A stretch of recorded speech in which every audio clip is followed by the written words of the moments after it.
بسم اللہ الرحمن الرحیم۔ السلام علیکم دوستو، دنیا بھر کی خبروں میں آج آپ سنیں گے، لیکن اس سے پہلے اگر ہو سکے تو لائک اور سبسکرائب کا بٹن ضرور دبا لیں۔ شکریہ۔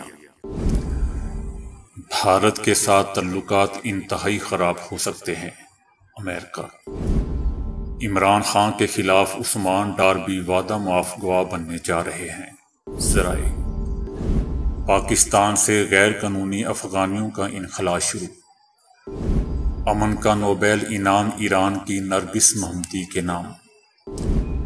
کوئی بھی عقل مند روس کے خلاف جوہری ہتھیار استعمال کرنے کا سوچ بھی نہیں سکتا، صدر پیوٹن۔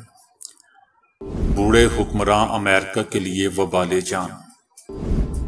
یوکرین کی کمزور پوزیشن نے امریکہ اور مغربی ملکوں کو تشویش میں مبتلا کر دیا۔ عمرے کی آڑ میں بھکاریوں کا گروپ سعودی عرب روانگی سے قبل گرفتار۔ ہم نے پاکستان کو دیوالیہ سے شوں کر کے بچا لیا، شہباز شریف۔ ڈانٹ پڑنے پر بچی نے والد برائے فروخت کا اشتہار لگا دیا۔ تو آئیے چلتے ہیں تفصیل کی جانب۔ بھارت میں امریکہ کے سفیر ایرک گارسیٹی نے خبردار کیا ہے کہ دونوں ممالک کے تعلقات انتہائی خراب ہو سکتے ہیں۔ کینیڈا کے ساتھ ہردیپ سنگھ تنازع کے بعد امریکہ کے ساتھ بھی بھارت کے تعلقات انتہائی خراب ہو سکتے ہیں۔ امریکہ کو غیر معینہ مدت کے لیے بھارتی حکام کے ساتھ رابطہ محدود کرنے کی ضرورت ہے۔ اس سے پہلے امریکی محکمہ خارجہ نے کہا تھا کہ ہردیپ سنگھ معاملے میں بھارت کے ملوث ہونے کا الزام انتہائی سنگین ہے۔ بھارت کو تحقیقات میں کینیڈا سے تعاون کرنا ہوگا۔ امریکہ میں رہنے والے ہر شخص کو اظہار رائے کی آزادی حاصل ہے اور سکھوں کے احتجاجی مظاہروں سے متعلق کوئی تحفظات نہیں۔ میڈیا کا کہنا ہے کہ مودی سرکار نے کینیڈا کے بعد امریکہ میں بھی سکھوں کی آواز دبانے کی کوشش کی، لیکن انہیں ناکامی ہوئی۔ امریکی اسٹیٹ ڈپارٹمنٹ کا کہنا ہے کہ سکھوں کی تحریک اور احتجاجی مظاہروں کو امریکہ کی حمایت بھی حاصل ہے۔ یہ بات بالکل ٹھیک ہے کہ عمران خان کے قریبی لوگ ہی تھے جو انہیں فورس کر رہے تھے کہ ہم فوج کے اندر بغاوت بھی کروا لیں گے اور army chief general Asim Munir کو بھی ہٹوا لیں گے اور اپنی مرضی کا آرمی چیف بھی لگا دیں گے، لیکن ان کا سارا کھیل ناکام ہو گیا۔ جب اس طرح کی سازشیں دوستوں ناکام ہوتی ہیں تو اس کی بڑی قیمت بھی ادا کرنی ہوتی ہے۔ اس کے نتیجے میں معافی نہیں ملتی، خواہ وہ عثمان ڈار ہو یا عمران خان۔ یہ بات سب بھول گئے۔ اب بتایا جا رہا ہے کہ عثمان ڈار 9 مئی کے کیسز میں عمران خان کے خلاف وعدہ معاف گواہ بنیں گے، بالکل اسی طرح جیسے سابق principal secretary Azam Khan cipher case میں عمران خان کے خلاف وعدہ معاف گواہ بن گئے ہیں۔ عمران خان کے حامیوں کا کہنا ہے کہ ان سب نے وزارتوں کے مزے لینے کے بعد عمران خان کو اکیلا چھوڑ دیا۔ عثمان ڈار، شہباز گل، فواد چودھری، مراد سعید اور حماد اظہر جیسے قومی سیاست کے جعلی پہلوان نکلے اور اب وہ بے نقاب ہو گئے ہیں۔ یہ تو وہ لوگ تھے کہ ان کے اندر کی فرعونیت ختم ہی نہیں ہوتی تھی اور یہ کسی کو انسان ہی نہیں سمجھتے تھے۔ یہ تو پاکستان کے بدماش تھے، لیکن یہ اندر سے بزدل نکلے، یہاں تک کہ کچھ دنوں کے لیے بھی دباؤ برداشت نہیں کر سکے۔ اگر عثمان ڈار خود روپوش ہوئے تھے تو کیا ان کا بھائی ان کے اغوا کے حوالے سے جھوٹ بول رہا تھا؟ تو پھر ان کو جیل میں ڈالنا چاہیے۔ عثمان ڈار 9 مئی کے ہنگامے میں ملوث تھا اور فوج 9 مئی کے واقعے میں ملوث کسی شخص کو بھی معاف نہیں کرے گی، خواہ پریس کانفرنس کر لے یا interview they they. P T I کے وہ تمام رہنما جو ان دنوں روپوش ہیں، آنے والے دنوں میں وعدہ معاف گواہ بن کر سامنے آئیں گے، تاہم ان کو اس صورت میں بھی معافی نہیں ملے گی۔ یہ درست ہے کہ عمران خان کا خیال تھا کہ اگر وہ بڑی تعداد میں بغیر لڑائی جھگڑے کے لوگوں کو کنٹونمنٹ تک لانے میں کامیاب ہو گئے تو وہ اس دباؤ سے آرمی چیف کو ہٹانے میں کامیاب ہو جائیں گے، لیکن وہ ایسا کرنے میں ناکام رہے۔ عثمان ڈار نے حماد اظہر، اعظم سوارتی، مراد سعید اور فرق حبیب کے نام لیے اور کہا کہ وہ اسٹیبلشمنٹ مخالف بیانیہ کے حامی تھے، تاہم انہوں نے فواد چودھری اور اسد عمر کے نام نہیں لیے۔ آج یہ لوگ سارا ملبہ عمران خان کے اوپر ڈال کر خود بری الذمہ ہو گئے ہیں۔ اگر عمران خان پاکستان کا دشمن تھا تو ان کے سارے قریبی ساتھی بھی اس کے سہولت کار تھے۔ عمران خان صدر عارف الوی سے بھی مایوس ہیں، لیکن اس کی وجہ انتخابات میں تاریخ نہیں ہے، بلکہ وجہ یہ ہے کہ صدر نے سائفر ایکٹ اور ملٹری ایکٹ کو روکنے کی بھی کوشش نہیں کی۔ پاکستان سے غیر قانونی مقیم افغانیوں کا انخلاء شروع ہو گیا ہے۔ افغان ذرائع کا کہنا ہے کہ 18 افغانی خاندان کے 9 ٹرک تورخم گزرگاہ پہنچے۔ واپس جانے والے افغانیوں میں زیادہ تر بچے اور خواتین شامل ہیں۔ واپس جانے والے افغان خاندان 180 افراد پر مشتمل ہے۔ قانونی کارروائی کے بعد افغانیوں کو افغانستان آنے کی اجازت دی جائے گی۔ پاکستان میں غیر قانونی طور پر مقیم غیر ملکی افراد کے پاس ملک چھوڑنے کے لیے صرف 25 دن باقی ہیں۔ غیر قانونی طور پر مقیم غیر ملکیوں کو 31 اکتوبر تک پاکستان چھوڑنا ہوگا۔ بصورت دیگر قانون نافذ کرنے والے ادارے گرفتاری اور ملک بدری کو یقینی بنائیں گے۔ ایران سے تعلق رکھنے والی قیدی نرگس محمدی امن کے نوبل انعام برائے سال 2023 کی حقدار ٹھہری ہیں، جنہوں نے خواتین کے حقوق کے لیے آواز اٹھانے پر قید و بند کی تکلیفیں برداشت کیں، اور اب بھی وہ جیل میں سزا بھگت رہی ہیں۔ نوبل انعام برائے امن ایران کی نرگس محمدی کے نام رہا، جنہیں انسانی حقوق کے لیے کام کرنے کی پاداش میں 13 بار گرفتار کیا گیا اور 5 مقدمات میں مجموعی طور پر 31 سال قید اور 154 کوڑوں کی سزا سنائی گئی۔ 51 سالہ نرگس محمدی امن کا نوبل انعام جیتنے والی 19ویں خاتون بن گئی ہیں۔ دوستو، یاد رہے کہ نوبل انعام برائے امن کی مالیت $1 ملین کے برابر ہے، جو 10 دسمبر کو دیا جائے گا۔ نوبل کمیٹی نے نام کا اعلان کرتے ہوئے کہا ہے کہ ایران میں خواتین پر ہونے والے جبر، آزادی اظہار رائے کے فروغ اور انسانی حقوق کی سنگین خلاف ورزیوں کے خلاف بے مثال جدوجہد کرنے پر امن کا نوبل انعام 2023 دینے کا فیصلہ کیا گیا ہے۔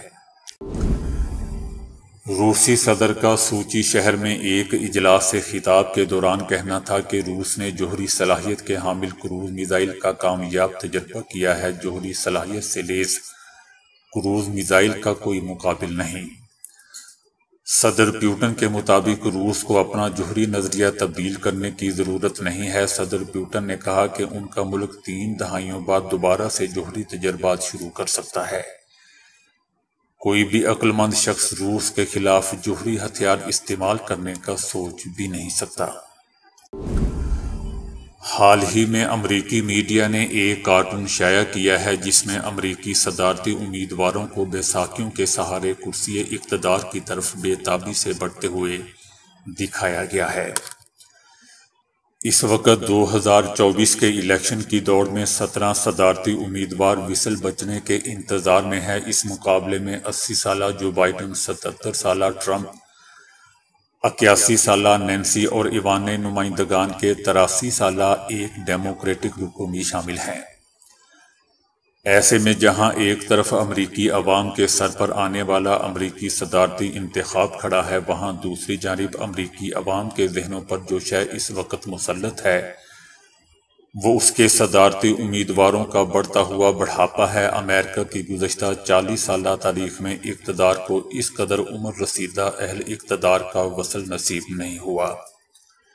ٹرمپ ہو یا موجودہ صدر جو بائیڈن، دونوں بزرگان اپنی ڈھلتی عمر کے پیش نظر اپنے دور اقتدار میں کئی بار کیمرے کی آنکھ کے سامنے تماشا بن چکے ہیں۔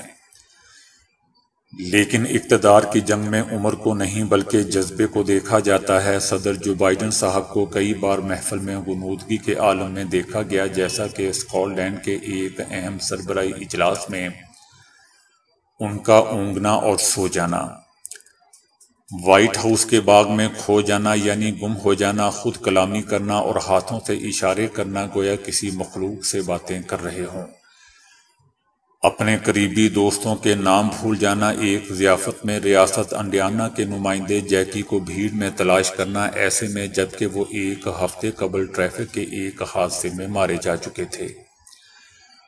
اور صدر جو بائیڈن ان کی تعزیت بھی کر چکے تھے۔ کئی اہم تقریبات میں سیڑھیوں کے منہ کے بل گر جانا وغیرہ وغیرہ، یہ ایسے مسائل ہیں دوستو جن کا شکار ان کے حریف ٹرمپ بھی کچھ نظر آتے ہیں۔ سب سے زیادہ عمر رسیدہ امریکی صدر ہونے کا اعزاز ٹرمپ کو حاصل تھا، جو بعد میں جو بائیڈن کو ملا۔ عام امریکی رائے میں امریکہ کو آنے والا صدر نوجوان ہونا چاہیے۔ اس کے لیے قانون سازی کا بھی مطالبہ کیا جا رہا ہے۔ عالمی اکھاڑے میں اس وقت بہت سے پہلوان اپنے مسل دکھا رہے ہیں، جن میں مارشل آرٹ کے ماہر روس کے صدر پوٹن بھی شامل ہیں۔ امریکی صدارتی ہاؤس کو اب وائٹ ہاؤس نہیں بلکہ اولڈ ہاؤس کا نام دے دینا چاہیے۔ نئے امریکی صدر کے سامنے بہت سے چیلنج بھوت بن کر کھڑے ہیں، لیکن ایسے میں اگر صدر دوستوں خود ہی بھوت نظر آئے تو آگے آپ خود سوچ سکتے ہیں۔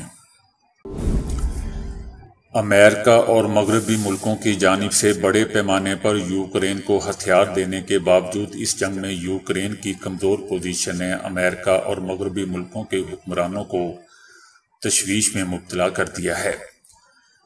امریکی صدر جو بائیڈن نے اس بات پر تشویش کا اظہار کیا ہے کہ کہیں امریکہ میں جاری افراتفری یوکرین کی مدد میں خلل پیدا ہونے کا باعث نہ بن جائے۔ امریکی کانگریس میں ریپبلکن اراکین کے اندرونی تنازعات نے اس ملک کی پارلیمنٹ میں بجٹ مذاکرات کو پیچیدہ بنا دیا ہے اور اسی مسئلے نے جو بائیڈن کو فکر مند بنا دیا ہے۔ فی الحال پینٹاگون کے پاس یوکرین کو بھیجے گئے ہتھیاروں کے لیے 1.6 ارب ڈالر کی فنڈنگ ہے۔ روس کے خلاف یوکرینی فوجوں کی بے طرفِ ناکامیاں ایسی حالت میں جاری ہیں کہ یوکرین حکومت نے یہ دعویٰ کرتے ہوئے کہ یوکرین کے خلاف روس کا حملہ پورے یورپ پر حملے کے مترادف ہے، اب تک سینکڑوں ارب ڈالر مالیت کی فوجی امداد امریکہ اور مغربی ملکوں سے حاصل کر چکا ہے۔ عمرے کی آڑ میں سعودی عرب جانے کے لیے تیار ایک اور بھکاریوں کے گروہ کو گرفتار کر لیا گیا ہے۔ بھیک مانگنے کے لیے سعودی عرب جانے والے 4 ملزمان کو گرفتار کر لیا گیا، جس میں 2 خواتین اور 2 مرد شامل ہیں۔ گرفتار ملزمان بھیک مانگنے کے لیے متعدد بار سعودی عرب، ایران اور عراق جا چکے ہیں۔ ملزمان کو سعودی عرب پہنچنے پر پاکستانی ایجنٹوں نے وصول کرنا تھا۔ ملزمان نے انکشاف کیا کہ بھیک کے ذریعے کمائی گئی رقم کا آدھا حصہ ان کے سب ایجنٹ کو دینا تھا۔ شہباز شریف نے دوستوں کہا ہے کہ نواز شریف قانون کے سامنے پیش ہوں گے اور مقابلہ کریں گے۔ انہوں نے نواز شریف کی وطن واپسی سے متعلق کہا کہ یہ سوال بار بار نہیں پوچھنا چاہیے کہ نواز شریف آ رہے ہیں یا نہیں، وہ آئیں یا نہیں، آپ کو اس سے کچھ نہیں ہونا چاہیے۔ ان کا آنا ایک بیانیہ بھی تو ہو سکتا ہے۔ نواز شریف 21 اکتوبر کو پاکستان آ رہے ہیں۔ شہباز شریف نے کہا کہ 16 مہینے کی حکومت میں ہمالیہ نما چیلنجز کا سامنا تھا۔ سیلاب اور IMF کی شرائط پہاڑ کی طرح سامنے کھڑی تھی۔ PTI حکومت نے ملک کو مسائل کے گرداب میں ڈبو دیا تھا۔ گزشتہ حکومت نے IMF سے شرائط طے کی اور خود ہی انکار کر دیا۔ ہم نے سیاست کو قربان کر کے ریاست کو بچایا۔ یہ کام ہمارے لیے آسان نہیں تھا۔ ملک کو معاشی بحران سے نکالنے کے لیے ہم نے قمیضیں اتار کر تمام توانائیاں صرف کر دیں۔ خدا نخواستہ پاکستان دیوالیہ ہو جاتا تو کیا ہوتا؟ پہلے ہم خود پاکستان کو دیوالیہ کے بالکل قریب لے کر گئے، پھر پاکستان کو دیوالیہ سے شوں کر کے بچا لیا۔ دوستو آپ کو پتا ہے کہ میاں صاحب ہر کام تیزی سے یا شوں کر کے ہی کرتے ہیں۔ ان کا مزید کہنا تھا کہ پاکستان دیوالیہ ہو جاتا تو آج سڑکوں پر جلوس نکل رہے ہوتے۔ شہباز شریف نے عوام کو مخاطب کرتے ہوئے کہا کہ آپ نے گھبرانا نہیں ہے، اچھے دن ضرور آئیں گے، چاہے مرنے کے بعد ہی آئیں۔ آخر میں ان کا کہنا تھا کہ نواز شریف 21 اکتوبر کو پاکستان واپس آ کر مینار پاکستان پر چڑھ کر جلسہ کریں گے۔ والدین کی بچوں سے تکرار اور ڈانٹ ڈپٹ معمول کی بات ہے، لیکن ایک بچی نے ڈانٹ پڑنے کے بعد غیر معمولی رد عمل دیا۔ بھارت میں ایک 8 سالہ بچی اور اس کے والد کے درمیان معمولی تکرار ہوئی۔ جس کے بعد بچی نے اپنے گھر کے دروازے پر والد برائے فروخت کا اشتہار لگا دیا۔ بچی نے ہاتھ سے لکھے اشتہار میں کہا کہ والد برائے فروخت، قیمت 2 لاکھ روپے۔ مزید معلومات کے لیے گھنٹی بجائیں۔ بچی کے والد نے اپنی سوشل میڈیا پر اشتہار کی تصویر دیکھتے ہوئے لکھا کہ معمولی جھگڑے کے بعد اشتہار دیکھنے کے بعد مجھے لگا کہ میں اپنی بیٹی کے لیے کافی نہیں ہوں۔ سوشل میڈیا پر اشتہار کی ویڈیو وائرل ہوگی۔ ایک صارف نے کہا کہ میری بچیاں تو شاید میری قیمت صرف 20,000 ہی لگاتی۔ لوگ اکثر کہتے ہیں کہ ہمارے ہاتھوں کی لکیریں ہماری شخصی خصوصیات اور قسمت کی غماز ہوتی ہیں۔ ماہرین کا کہنا ہے کہ جن لوگوں کی ہتھیلی میں ایم کا نشان ہوتا ہے وہ خاص لوگ ہوتے ہیں۔ ایسے لوگ الہامی شخصیت کے مالک ہوتے ہیں اور کسی بھی کاروبار کے لیے بہترین پارٹنر ثابت ہوتے ہیں، چونکہ یہ لوگ الہامی شخصیت کے مالک ہوتے ہیں اور دوسروں کے ارادے بھانپ لینے کی صلاحیت رکھتے ہیں۔ اس لیے اگر آپ کسی ایسے شخص سے محبت کریں یا کوئی کاروبار کریں جس کی ہتھیلی پہ ایم کا نشان ہو تو اسے کبھی مذاق نہ کریں، کبھی جھوٹ نہ بولیں اور کبھی اسے دھوکہ نہ دیں، کیونکہ آپ کا ایسا کوئی بھی عمل اس سے مخفی نہیں رہے گا اور وہ اس کو محسوس کر لے گا۔ ایسے افراد کو ہمیشہ پتہ چل جاتا ہے کہ دوسرا ان کے ساتھ جھوٹ بول رہا ہے یا دھوکہ دے رہا ہے۔ وہ خواتین جن کی ہتھیلی میں ایم کا نشان موجود ہو وہ اس نشان والے مردوں سے زیادہ الہامی ہوتی ہیں، اور اگر میاں بیوی دونوں کے ہاتھ میں یہ نشان ہو تو بیوی غالب آتی ہے۔ اس لیے اگر آپ کی ہتھیلی میں ایم کا نشان موجود ہے تو جان لیجئے کہ آپ بہت خاص ہیں۔ باقی دوستو، اللہ سب سے بہتر جاننے والا ہے اور وہی غیب کا علم رکھنے والا ہے۔ تصویر میں دکھائی دینے والا پرندہ ریجنٹ ہنی ایٹر اپنی پکار کو بھولتا جا رہا ہے، جس سے اس کی بقا کو شدید خطرات لاحق ہو چکے ہیں۔ پرندے اپنی چہکار یا مخصوص گیت کی بدولت اپنے جیسے پرندوں اور بالخصوص مادہ کو پکارتے ہیں، لیکن آسٹریلیا کا یہ نایاب ترین پرندہ اپنا گیت بھول چکا ہے، جس سے ان کی تعداد تیزی سے کم ہوتی جا رہی ہے۔ ایک تحقیق سے معلوم ہوا ہے کہ اگر پرندے اپنا اصل گیت بھول جائیں یا اس میں کچھ تبدیلی ہو جائے تو ان کے لیے کئی مسائل پیدا ہو جاتے ہیں۔ اب ریجنٹ ہنی ایٹر کے ساتھ بھی یہی کچھ ہوا ہے، جو ختم ہونے کے قریب جا پہنچا ہے، جبکہ کچھ برس قبل یہ ہزاروں لاکھوں کی تعداد میں دیکھے گئے تھے۔ ایک محتاط اندازے کے مطابق اب جنوب مشرقی آسٹریلیا میں ایسے صرف 300 پرندے موجود ہیں، کیونکہ یہ اپنی چہچہاہٹ بھول کر اب دوسرے پرندوں کی نقل اتار رہا ہے۔ تحقیق سے معلوم ہوا ہے کہ کسی پرندے کے لیے اپنی آواز کو کھو دینے کا مطلب اپنے جیون ساتھی کی عدم فراہمی یا اس کی گمشدگی ہو سکتا ہے، کیونکہ کئی پرندے نسل خیزی کے موسم میں اپنی چہکار سے ماداؤں کو اپنی مخصوص گیت کے ذریعے پکارتے ہیں اور یوں بقا کا سلسلہ جاری رہتا ہے۔ اگر کوئی پرندہ اپنی مخصوص آواز کھو دے تو اس کا ساتھی پرندہ پکار نہ سننے پر کہیں کھو جاتا ہے یا گم ہو جاتا ہے۔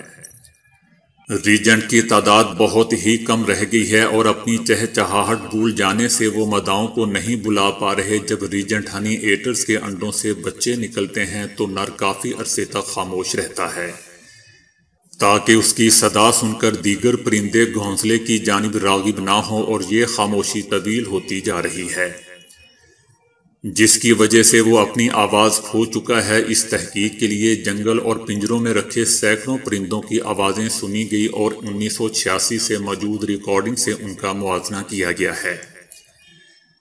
انکشاف ہوا ہے کہ پرندہ اپنا مخصوص گانا بھول رہا ہے۔ اس بات کا انکشاف ڈاکٹر کریٹس نے کیا ہے، جو آسٹریلین نیشنل یونیورسٹی میں قدرتی ماحول اور حیاتیات کے ماہر ہیں۔ ان لاچار پرندوں کو یہ موقع نہیں مل رہا کہ وہ یہ جان سکیں کہ انہیں اپنے کھوئے ہوئے ساتھی کو کس طرح پکارنا ہے۔